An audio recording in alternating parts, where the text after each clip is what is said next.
I know someone once said, no one gets abandoned by their own family. But that's a lie. I once stood shivering in pouring rain, the door locked from the inside, while my mother quietly pulled the curtain shut, like I was some stranger. I once walked over 5 miles under the 95-degree sun, my shoes worn thin and my feet bleeding, just because I missed the bus. And I was only 12 when they called that character building. If you think I grew up in a family, I'm sorry. It felt more like a cold training camp. I'm Alice, and this is the story of how my parents, Jason and Linda, taught me that love isn't for everyone under the same roof. When I was little, I thought all families were like that.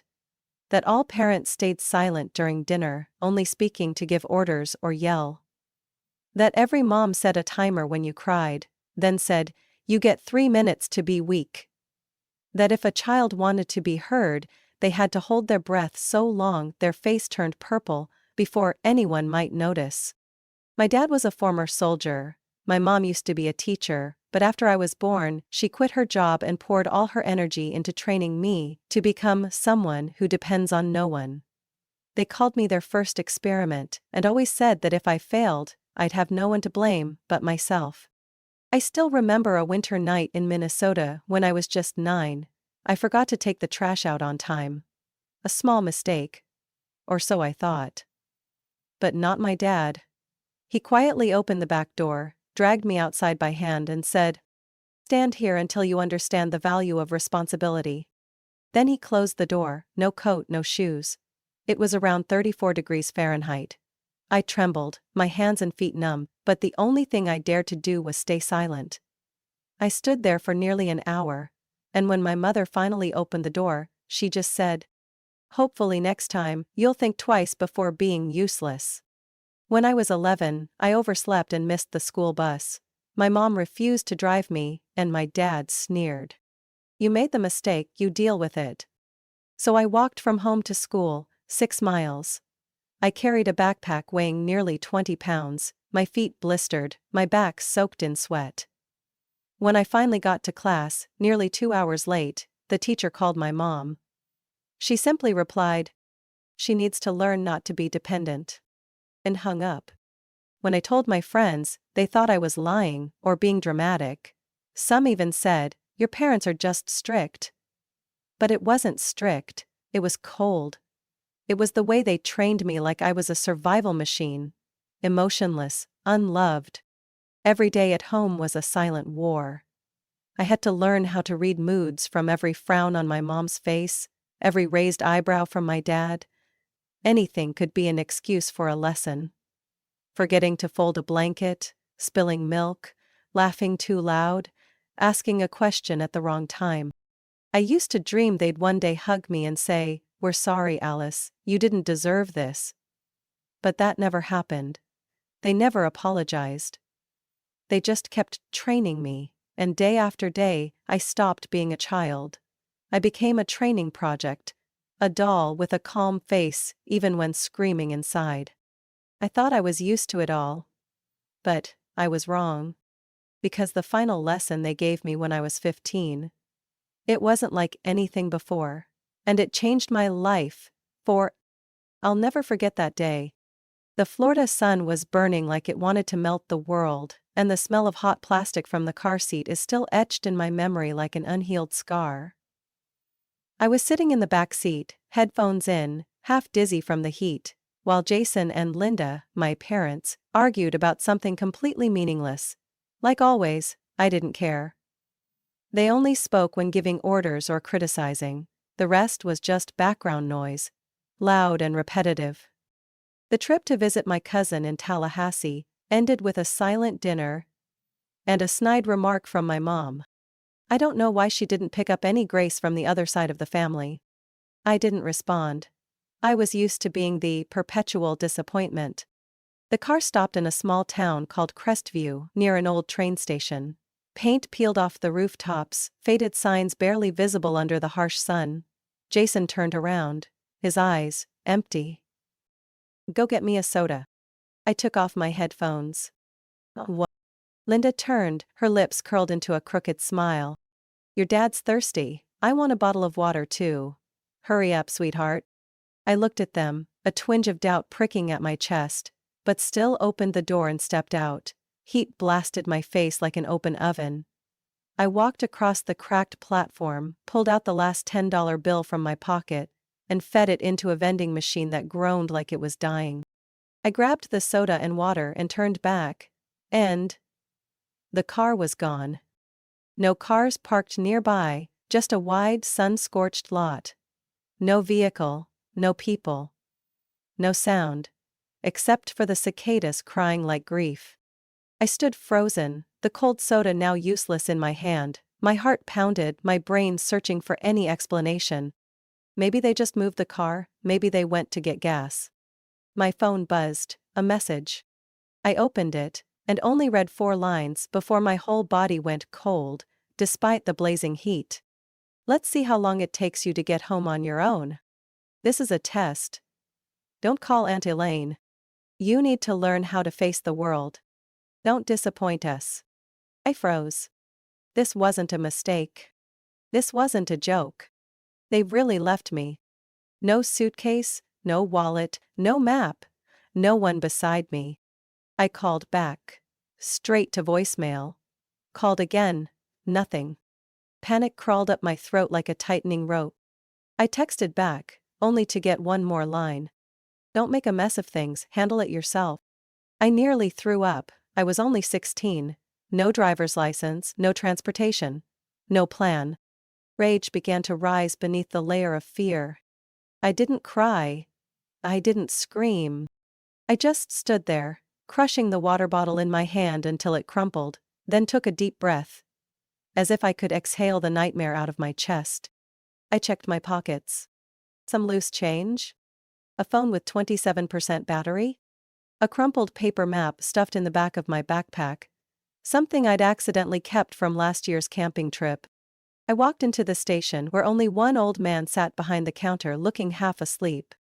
Is there a bus station nearby? I asked. My voice cracked with a lump in my throat. He raised an eyebrow and glanced out the window. About 2 miles left down the main road. But nothing's coming through until tomorrow afternoon. I nodded and turned away. My feet stepped onto the burning pavement, knees aching like they might give out, but I didn't stop. I didn't let the tears fall. Didn't scream that I'd been left behind like some kind of stray. I did the one thing they forbade me to do. I called Aunt Elaine. The only one in the family who ever looked at me with real kindness. Ellis, oh my God, what happened? Her voice startled through the second ring. They left me, I said, and for the first time in my life, my voice truly shook. She was silent for exactly 3 seconds. Then she spoke clearly. Stay right where you are, I'm coming. I sat down by the dusty roadside, staring out across the red dirt road. Back then, I didn't know my life had just taken a completely different path. And I would never go back. When Aunt Elaine arrived, I was curled up under the narrow shade of a utility pole. The hot wind sweeping across the pavement felt like a cruel reminder that I had nowhere left to go. Her old SUV tore into the lot like time itself was burning under the tires. She jumped out before I could say anything, wrapping me in the kind of hug that made it hard to breathe. Oh my God, my poor girl. Her voice trembled, arms clinging to me like she was afraid to let go. What the hell did they do to you? I didn't answer. I had no words strong enough to describe what happened. But I knew one thing. I wasn't going back. Ever. 3 days later, I stood in the tiny living room of her house in Gainesville, staring at the only suitcase I had, the one she'd bought for me, because I had nothing but an old backpack. I didn't cry. I didn't panic. But it felt like a massive void had opened up in my chest, and I had to fill it with something, anything, just to keep from being swallowed whole. What do you plan to do next? She asked, sitting beside me with a steaming mug of peppermint tea. I looked out the window. The sky was overcast, but no rain. Just like me, gray, but not breaking. You know I'm not going back, right? She nodded. I'm not going to push you to do anything. But if you stay here, you'll have to start from scratch. No Jason, no Linda, no more lesson plans. Just you. I nodded. For the first time, I felt like I had a choice. Not just being thrown into some script someone else wrote. Even if the road ahead was rough, at least it was mine. I got a job at a small cafe near the University of Florida, just waiting tables, but the owner was kind and didn't look at me like I was a broken kid. I worked from 5 a.m. to 2 p.m., then came home and studied for the GED at night. I wanted to reclaim the years of school I'd missed. I wanted to go to college. Not to prove anything to Jason or Linda, but to prove to myself that I could. Aunt Elaine helped me in every way she could. She wasn't rich, but she was rich in love, something I had never really experienced before. She drove me to my exams, waited in the car all morning, bought me an SAT prep book even though it cost almost an entire week's worth of food for both of us. A year later I got accepted into the University of Central Florida with a partial scholarship. The day I received the acceptance letter, I stood frozen for almost 5 minutes. "You're about to have a new life, Alice," Aunt said, taking my hand. "And this time, you get to write it." 4 years later, I graduated with honors in urban development. When I walked up to receive my diploma, I didn't hear the applause. I only heard the voice in my head, the voice of a 16-year-old girl standing silently under the cracked roof of a train station, hands trembling from being abandoned. And I whispered to myself, "You did it, Alice. You survived."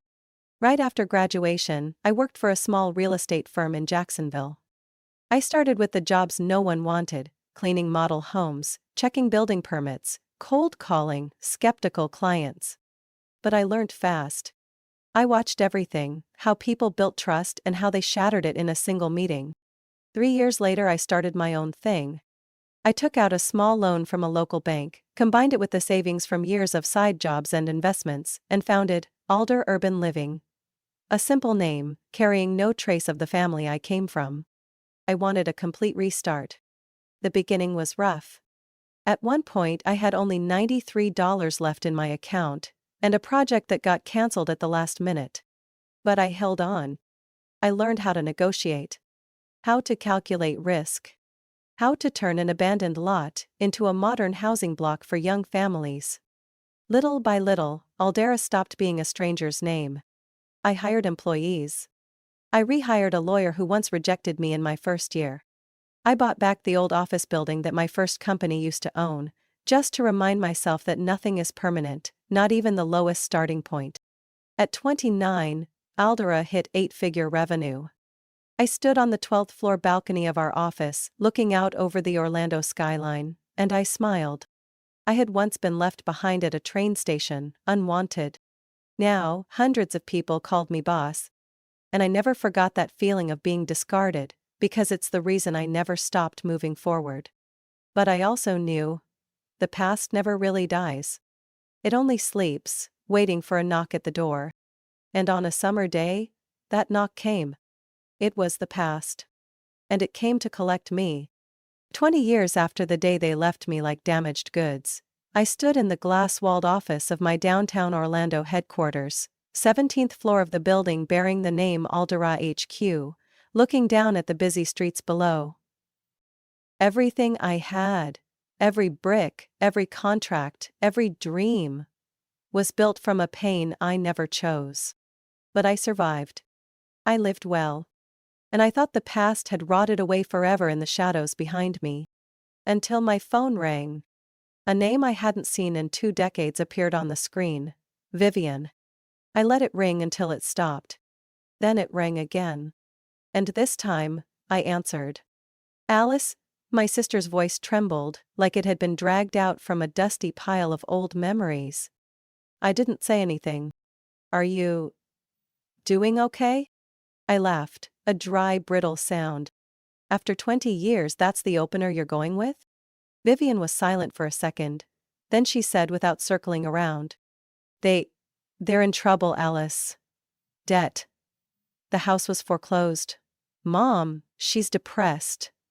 Dad." She choked. "Dad lost his entire retirement on some stupid bets. They need you." I clenched the phone, metal digging into my palm. My heart didn't soften. It boiled. I don't owe them anything, Vivian. You don't have to forgive. Just help. Hell. I cut her off. Do you remember when I was 16? Remember the day they left me at that broken down train station with a soda can and not a single explanation? Do you? They thought you'd come back. They didn't think at all. My voice was sharp as a blade. They never saw me as a person. I was a test. Something to train. And now that they've failed, they come back like I'm some charity bank?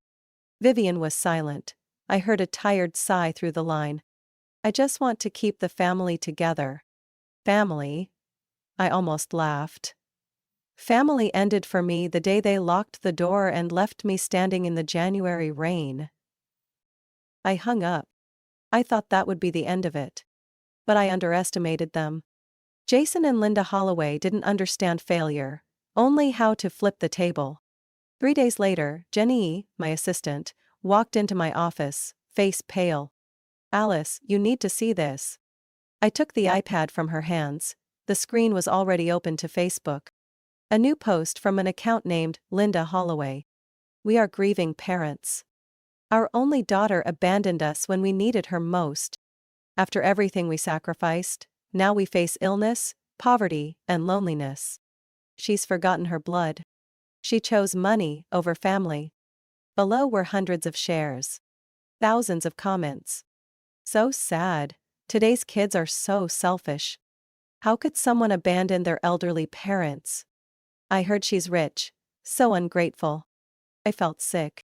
Not from the lies, but from how smoothly they cast themselves as the victims. They knew how to perform. They always did. Some clients are asking questions. Jenny whispered. A few canceled appointments. I closed my eyes, my head pounding like a drill. They didn't just want money.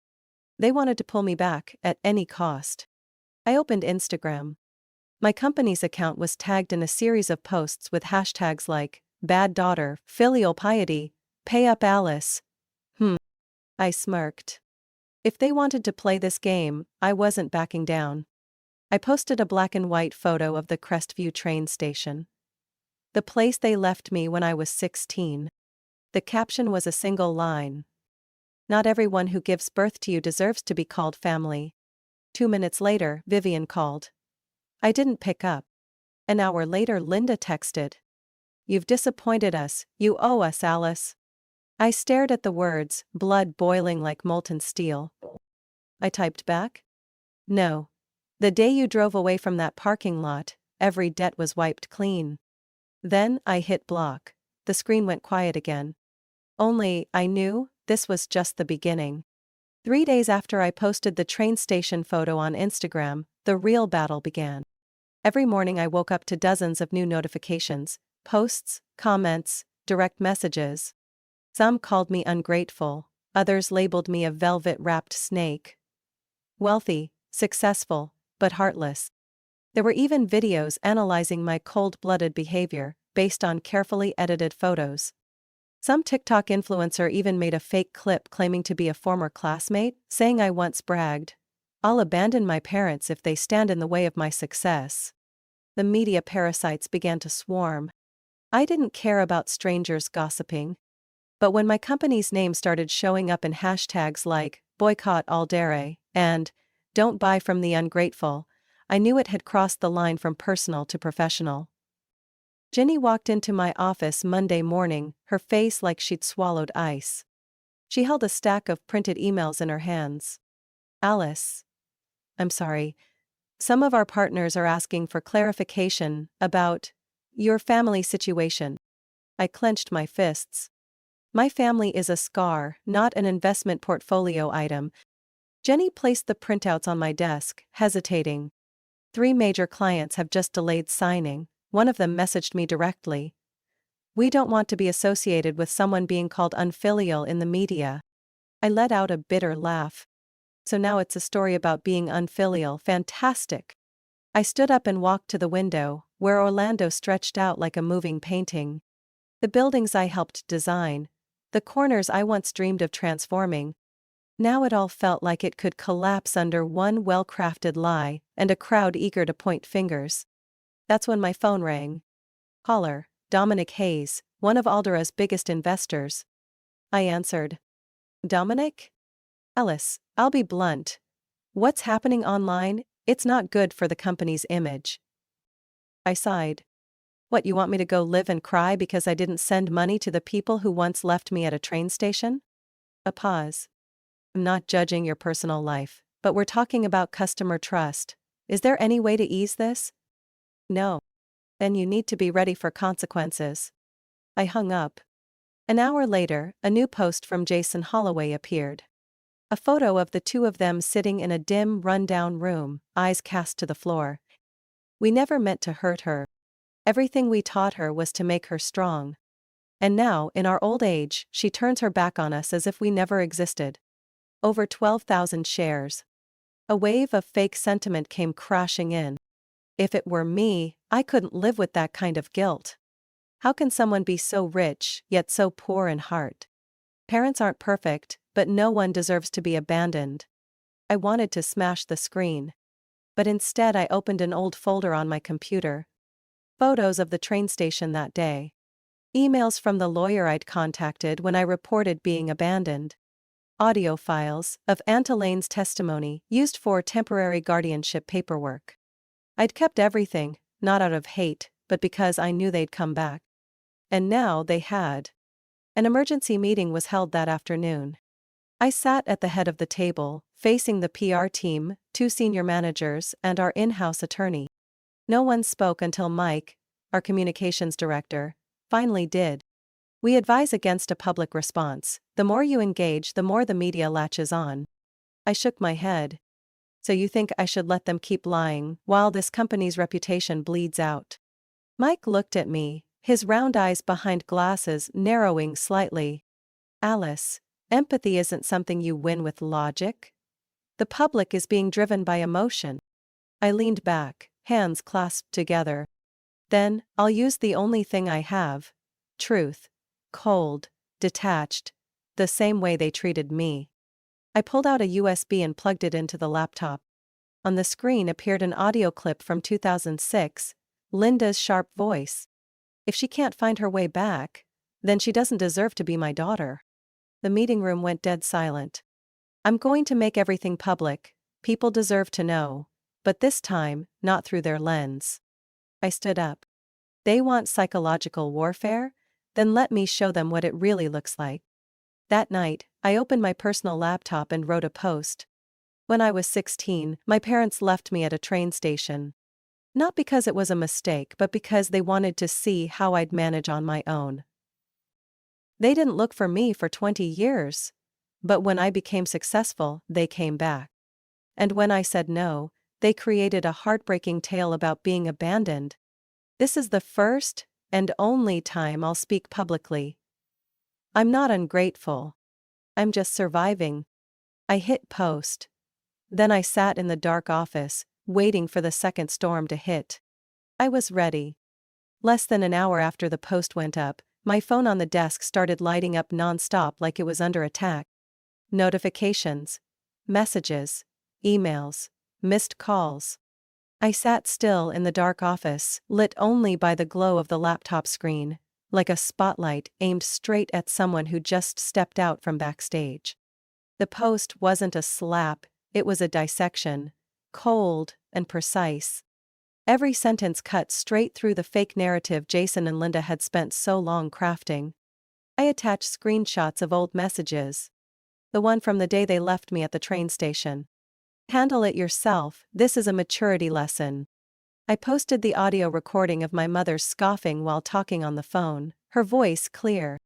I don't need to raise her anymore, let the world teach her. I included the scanned file of my temporary guardianship documents. When Aunt Elaine took me in while my biological parents ignored my calls in the middle of a stormy night. I didn't curse. I didn't beg. I didn't use clickbait words. I just laid out the truth, raw and unapologetic. And the public began to shift. The first comment that made me stop came from a woman named Michelle. I believed her parents' post. I'm a mother too. But after reading what you shared, I'm horrified. No one deserves to be treated like that. Then came others. I was left at a supermarket when I was 10. Just because my mom was mad. I know that feeling. If you survived that kind of upbringing, you're the strongest person I've ever seen. You're not ungrateful. You're living proof of surviving emotional abuse. By noon the next day, my post had over 3 million views. News sites started picking it up. CEO claps back with brutal truth.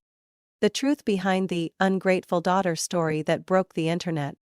The woman who exposed her toxic parents and got the whole community behind her. I walked into the office the next morning like someone returning from war. And I wasn't walking alone. The employees who once stayed silent out of caution now greeted me with looks of quiet respect. Mike, the communications director, nodded slightly. I was wrong, your response, perfect timing. I looked around the meeting room. The same room where they had advised me to stay quiet, to endure, to wait for the storm to pass. They wanted to make me the villain in my own story, I said. Now they've lost control of the narrative. That night, Jason and Linda responded with another video, but this time, it all unraveled fast. They sat in the living room, Jason pretending to sob while Linda repeated a line like she had memorized it. We just wanted our daughter to understand that we sacrificed so much. But the clip, barely 2 minutes long, was dissected frame by internet users. Inconsistent facial expressions. Fake tears. Newly installed living room lights, proving they weren't nearly as poor as they claimed. The comments were no longer sympathetic. They were furious. Shameful. Using their own child to fish for pity. Not every parent deserves forgiveness. I used to hate Alice, now I just want to hug her. On Friday morning, Dominic Hayes called again. His tone was completely different. I want to apologize, Alice. I didn't believe you from the beginning. You don't need to apologize, I replied, cold as ice. But from now on, remember. Silence is also choosing a side. I hung up. I sat back in my chair and closed my eyes. 15 years of building trust with the world, and a single lie almost burned it all down. But I held firm. And this time, no one could rewrite the truth. 3 days later, a reporter from The Atlantic sent me an interview request. The topic: the journey of an abandoned child and her public stand against emotional abuse in the family. I took a few seconds to think. Then I typed back. I'm ready. But this time we tell the story the right way. No tears, no sugarcoating. Just the truth. I hit send, and for the first time in years, I felt a weight lift off my shoulders. No more fear. No more inner conflict. I had reclaimed my voice. Less than an hour after my post went live, my phone on the desk lit up like it was under siege. Notifications. Messages. Emails. Missed calls. I sat motionless in the dark office, lit only by the glow of the laptop screen. Like a spotlight shining down on someone who had just stepped out from backstage. The post wasn't a slap. It was a cold dissection. Every sentence was a precise incision into the fake narrative Jason and Linda had so carefully constructed. I attached screenshots of old messages, the one from the day they left me at the station. Handle it yourself, this is a life lesson. I posted the audio recording of my mother sneering as she spoke on the phone with someone. Her voice clear. I don't need to raise her anymore, let life teach her. I included the scanned temporary guardianship papers from when Aunt Elaine took me in, while my biological parents refused to answer my calls during a stormy night. I didn't curse. I didn't beg. I didn't use sensational language. I just presented the truth, bare and unapologetic. And public opinion began to shift. The first comment that made me pause came from a woman named Michelle P. I believed her parents' posts. I'm a mother too. But after reading what you shared, I'm horrified.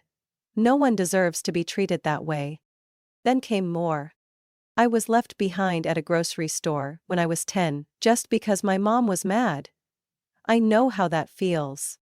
If you survived that kind of parenting, you're the strongest person I've ever seen. You're not ungrateful, you're living proof of surviving emotional abuse. By noon the next day, my post had over 3 million views.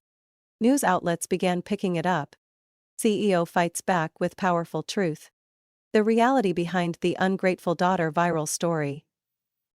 The woman who exposed her toxic parents and gained a movement of support. I walked into the office the next morning like someone returning from battle. And I wasn't walking alone. The employees who once stayed silent out of fear now greeted me with respectful eyes. Mike, the communications director, gave me a small nod.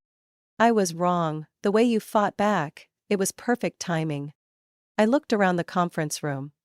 The same place where, just yesterday, they advised me to stay silent, be patient, and wait for the storm to pass.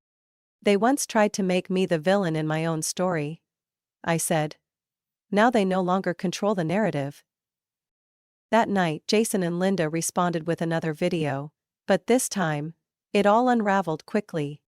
They sat in the living room, Jason faking sobs while Linda repeated a line like she'd memorized it. We just wanted our daughter to understand how much we sacrificed. But the clip, barely 2 minutes long, was dissected by the internet, frame by frame. Inconsistent expressions. Fake tears. Newly installed living room lights, proving they weren't nearly as poor as they claimed. The comments weren't sympathetic anymore. They were angry.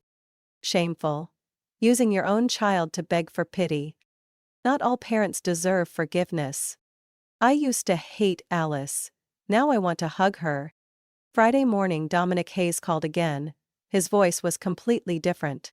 I want to apologize, Alice. I didn't believe you from the start.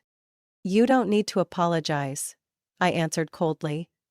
But from now on, remember, silence is also taking a side. I hung up. I sat back down and closed my eyes. 15 years of building trust with the world, and one lie, almost burned it all down. But I held my ground. And this time, no one could rewrite the truth. 3 days later, a journalist from The Atlantic sent me an interview request. Topic: The journey of an abandoned child and the public stand against emotional abuse in the family. I paused for a few seconds. Then I typed, I'm ready. But this time, we tell the story the right way. No tears, no sugarcoating. Just the truth. I hit send, and for the first time in years, I felt something lift off my shoulders. No more fear. No more guilt. I had taken back my voice. I was reviewing the final design plans for the Riverstone residential project when Jenny pushed the door open, holding a thick, cream-colored envelope, sealed with the stamp of an express courier. Alice, this came for you, priority delivery. Nina's voice was tight as a string. I saw the sender's name clearly printed in the top left corner. Holloway and Brooks, attorneys at law. I already knew. I had been waiting. I opened the envelope with deliberate slowness, as if I could delay whatever was about to appear. The first page embossed my name, Alice Holloway, at the top, followed by a bold, cold, shameless heading. Official Notice of Lawsuit. Based on the Filial Responsibility Law Section 7, Clause 11 of the Pennsylvania Civil Code. I froze. I had never felt so disgusted by a legal document in my life. My parents were suing me. Suing me, the daughter they abandoned at a train station when I was 16, the person they hadn't contacted for 2 decades. For failing to provide financial support in their old age. I exhaled slowly, the rage rising quietly in my chest like a fire smoldering beneath ash. Jenny, call David, now. I need to see him within 30 minutes. David Rhodes, my lead attorney, sat across from me, the copy of the lawsuit spread out in front of him like a rotten joke. Legally speaking, Alice, Florida doesn't have a strict filial responsibility statute, but if they filed for temporary residence in Pennsylvania or pushed this at the federal level, it could be messy. I folded my arms, eyes fixed on the page. Messy? They're trying to use the law to chain me to people who threw me away like garbage. They don't want money, they want control.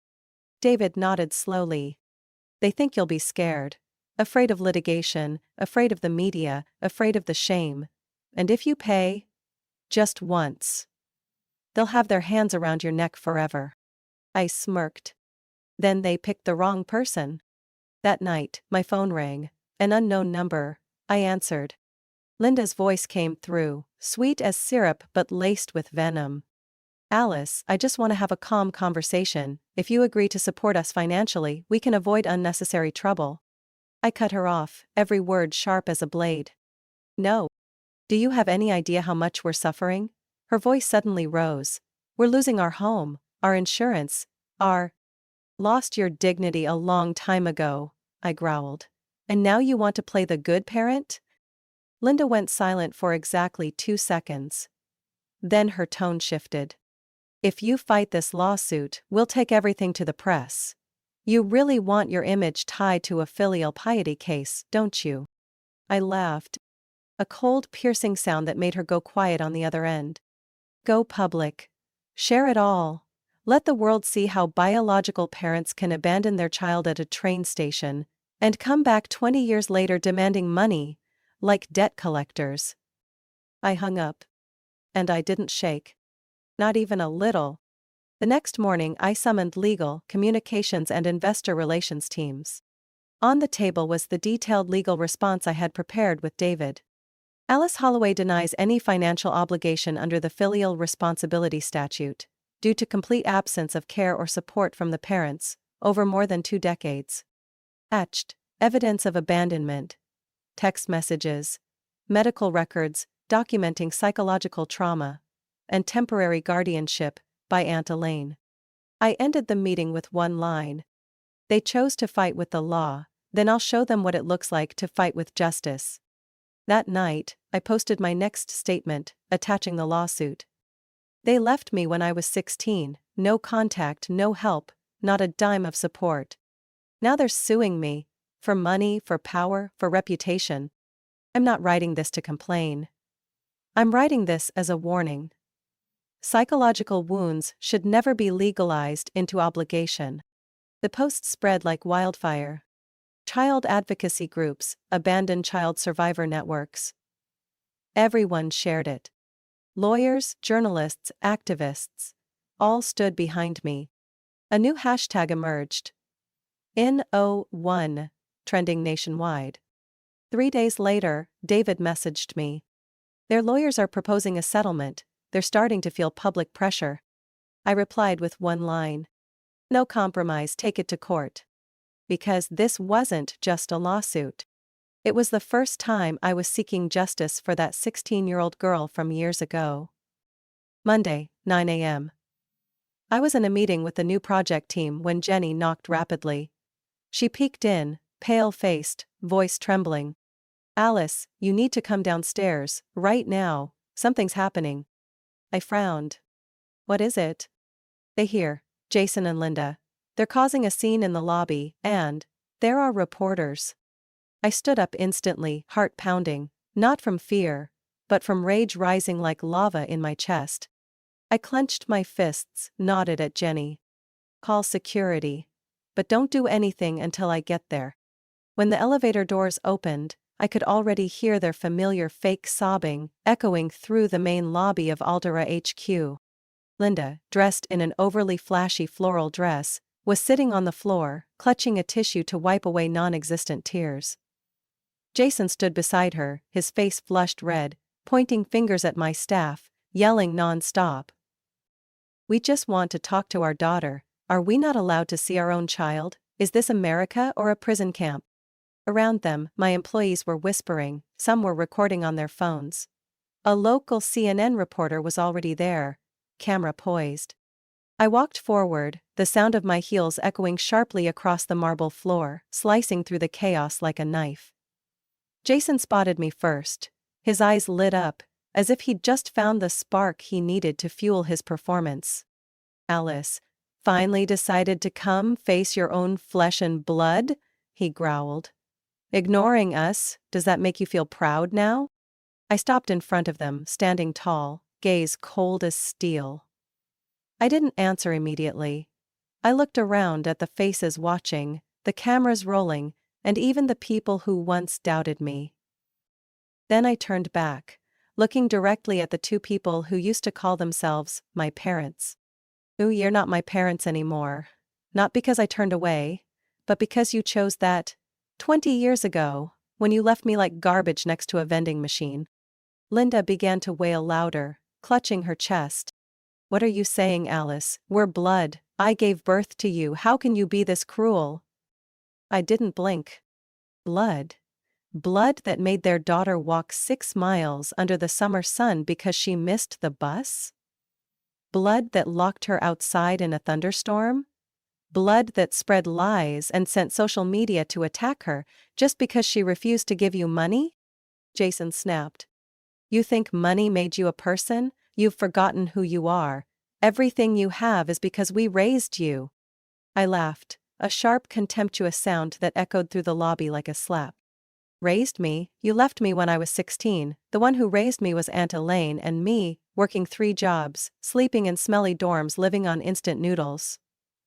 You didn't raise me, you starved me. Body and soul.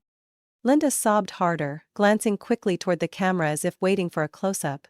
Then she shakily stood up, reaching out to touch my arm. Sweetheart, I know. Sometimes we were too strict. But now we just need a chance. Just a little help. Then things will get better. I stepped back, my voice firm as stone. I don't help people who abandon me. I don't fund those who exploit my past for pity. And I don't forgive lies. I turned to security. Remove them from the building. If they come back, call the police. Jason lunged forward, shouting. You'll regret this, Alice. We made you. You're my flesh and blood. I didn't turn. Didn't flinch. I walked straight toward the elevator, my footsteps steady, like the heartbeat of someone who had just cut out the final tumor from their life. As the doors closed, I saw Linda struggling, yanking at the guard's arm, her tears still refusing to fall. Jason was still shouting something I no longer cared to hear. The doors shut, all the noise behind me vanished. And for the first time, I felt like I had locked the past away. For good. The lawsuit lasted nearly 4 months. 4 months of every document, every memory, every old wound being dragged into the light. But then justice spoke, blunt, cold, and final. The court ruled, Alice Holloway has no financial obligation to Jason and Linda Holloway. No support, no responsibility, no legal ties whatsoever. I sat silently in the courtroom, hands clasped, no shaking, no tears. I just breathed. One deep breath. Like I had just swum to the surface, after 20 years of being drowned. The following week, headlines exploded across the media. Titles competed for drama. Parents sue daughter for refusing support, bitter defeat. Manufactured victimhood. When parents fake it for sympathy. Alice Holloway, a symbol of survival from emotional abuse. Aldera's reputation rebounded quickly. Clients returned in waves. Investors called to apologize. Even charitable organizations invited me to speak at conferences on family boundaries and personal autonomy. And Jason and Linda? They lost their home. Lost their image. Lost the sympathy they once exploited with crocodile tears. I didn't celebrate. I didn't gloat. I just felt quiet. One Saturday morning while watering my balcony plants at my high-rise apartment in downtown Orlando, my phone rang. Once again a familiar name appeared. Vivian. I hesitated for a second. Then I picked up. Alice? I'm sorry. Her voice was hoarse, choked like someone who had cried too much. I stayed silent, letting her continue. They've really lost everything. The house was taken by the bank. Dad drinks all day now, slumped outside a cheap motel room. Mom just lies in bed, not saying a word. They have no one left. They still have you, I said calmly. Vivian's voice broke. But I don't have the strength. No money, no means. Alice, if you could, just a little help. A small room, some living expenses. I took a deep breath. Vivian, I don't hate you. I don't even hate them. But I can't do to myself what they once did to me. Abandon myself to save someone else. But they're still our parents, no matter what. No, I cut in, for the first time speaking with complete clarity. They were my parents. But they gave up that role long ago. I can't rescue a ship that steered itself into the rocks and then blame myself for not jumping into the sea. Vivian didn't respond. Only the sound of wind slipping through the phone, like a quiet sigh. I'm sorry, but I've chosen to keep my boundary, and I won't break it again. I hung up. My heart didn't feel light. It didn't feel heavy either, it just felt real. The next day, I drove out of the city, down quiet country roads, toward Gainesville. The only place I was ever called someone's girl. The place where I could sleep peacefully, without fear of being woken in the middle of the night for a character lesson. I arrived at Aunt Elaine's house in the late afternoon. She was sitting under the porch, eyes half closed, a mug of herbal tea on the old wooden table. Alice. She opened her eyes and smiled, warm as sunlight. I walked up, knelt beside her, and hugged her thin arm. I'm home, Auntie. I knew you'd come back eventually, she gently stroked my hair. Because in the end, we all returned to where we were once loved. We sat there for a long time, not speaking, no need to. Only the breeze and the fading light, carrying away the dust of the past. That night, I took her out to her favorite Mexican restaurant. She ordered 2 margaritas, then raised her glass. To freedom. And to my girl, who learned how to choose herself without asking for permission. I clinked my glass with hers, a soft smile on my lips. For the first time in 20 years, I no longer carried the urge to prove anything to anyone. No longer the abandoned child. No longer the adult trying to save the ones who once hurt her. Just me, a free woman, living truthfully, and owing nothing to anyone. My story isn't one of complaints. It's a reminder that sometimes, to live honestly, we must walk away from those labeled family. I've learned that blood doesn't guarantee love, and forgiveness doesn't mean allowing the pain to continue. Letting go isn't weakness. It's the choice to choose peace over repeating cruelty. I'm no longer the abandoned girl. I'm a survivor. And now, I live with full ownership of my life. What do you think about Alice's story? Should boundaries within family be upheld even if it comes at a cost? Share your thoughts below. And don't forget to follow the channel for more heartfelt stories about family and life.